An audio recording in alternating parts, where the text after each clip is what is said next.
तो अभी हम बात करेंगे हमारा 9th main topic electrostatics of conductor. In electrostatic conductor जो है कैरेक्टराइज्ड होते हैं by their ability to allow charges to move freely within them. तो जब कंडक्टर जो है उसको इलेक्ट्रिक फील्ड में रखा जाता है तो फ्री चार्जेस जो है डिस्ट्रीब्यूट होते हैं अपने आप, और तब तक होते हैं जब तक इलेक्ट्रोस्टैटिक इक्विलिब्रियम पे नहीं पहुंच जाते।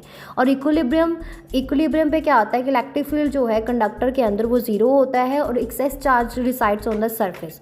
तो एक फंडामेंटल प्रॉपर्टी है कंडक्टर की इन इलेक्ट्रोस्टैटिक इक्विलिब्रियम कि इलेक्ट्रिक फील्ड जो है जीरो होता है एवरीवेयर इनसाइड द कंडक्टर। तो एनी एक्सेस चार्ज जो है प्लेस होता है ऑन अ कंडक्टर वो भी decide entirely on its surface, क्योंकि फ्री चार्ज जो है रिपेल करते हैं एक दूसरे को और मूव करते हैं farthest distance possible which is the surface.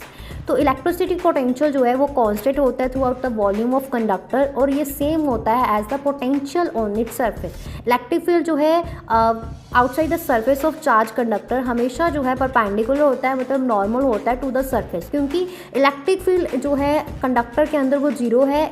तो इसलिए हम कह सकते हैं कि it can be use to shield sensitive instrument from external electric field.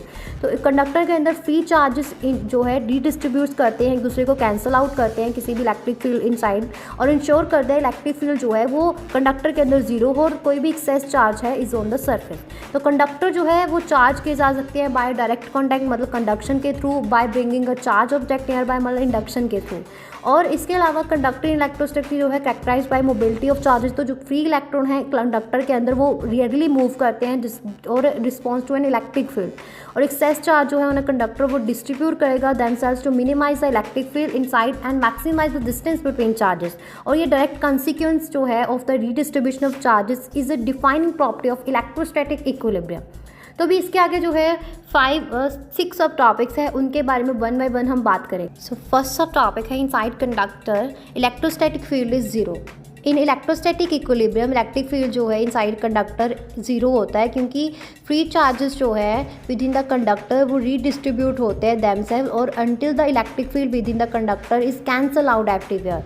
तो फ्री चार्जेस जो है कंडक्टर जो है वो उसके अंदर फ्री इलेक्ट्रॉन्स होते हैं जो इजीली मूव करते हैं in response to an electric field, और जब जो है एक्सटर्नल इलेक्ट्रिक फील्ड जो अप्लाई किया जाता है तो फ्री इलेक्ट्रॉन जो है शिफ्ट करते हैं, रीडिस्ट्रीब्यूट करते हैं कंडक्टर के सरफेस के ऊपर, और रीडिस्ट्रीब्यूशन जो है वो क्रिएट करते हैं इंटरनल इलेक्ट्रिक फील्ड को जो अपोज करती है एक्सटर्नल फील्ड को। तो चार्जेस जो है वो लगातार जो है मूव करते हैं, रीडिस्ट्रीब्यूट करते हैं जब तक कि इंटरनल इलेक्ट्रिक फील्ड जो है वो इक्वल ना हो जाए, is equal in magnitude and opposite in direction to the external field और इफेक्टिवली कैंसलिंग इट आउट। और therefore at equilibrium the net electric field जो है इनसाइड द कंडक्टर वो जीरो होता है।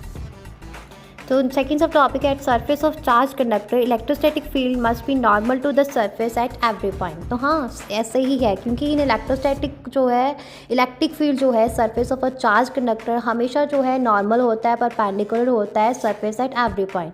तो if it were not normal तो there would be a component of the field जो पैरेलल होता है सरफेस के, जो कॉज करता है free charges on the conductor to move until they reach a new equilibrium, जहाँ पे फील्ड जो है इंटायरली नॉर्मल होता है। ये जो मूवमेंट जो है would contradict the definition of static equilibrium, जहाँ पे चार्जेस जो है मूविंग नहीं करते।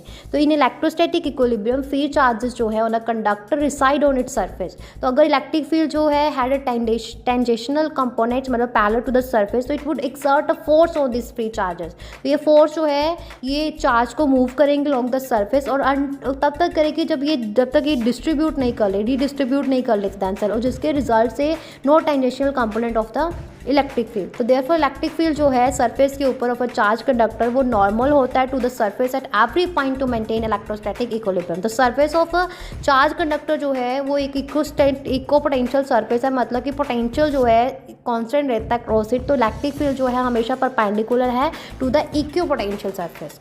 तो थर्ड मेन टॉपिक है the interior of a conductor can have no excess charge in static situation. तो इसमें ये बताया गया है कि क्योंकि ऐसा इसलिए है क्योंकि फ्री चार्जेस जो है कंडक्टर के अंदर वो रीडिस्ट्रीब्यूट करेंगे देमसेल्फ, और तब तक करेंगे जब तक वो उनके इलेक्ट्रिक फील्ड जो है कंडक्टर के अंदर जो है हर जगह पे जीरो नहीं हो जाता, और कोई भी एक्सेस चार्ज जो है will then reside on the surface of the conductor. तो जीरो इलेक्ट्रिक फील्ड जो है in static situation electric field जो है कंडक्टर के अंदर वो हमेशा जीरो होता है। अगर यहाँ पे जो है if there were an excess charge inside the conductor तो it would create an electric field. तो द फील्ड जो है वो एक्सर्ट करेगा फोर्स को फ्री चार्जेस के ऊपर विद इन द कंडक्टर, जो कि इसको मूव करेंगे। तो चार्जेस जो है वो लगातार जो है मूव करते हैं, तब तक करते हैं, रीडिस्ट्रीब्यूट करते हैं दमसेल्स, जब तक कि इलेक्ट्रिक फील्ड जो है कंडक्टर के अंदर जो है वो रिड्यूस टू जीरो।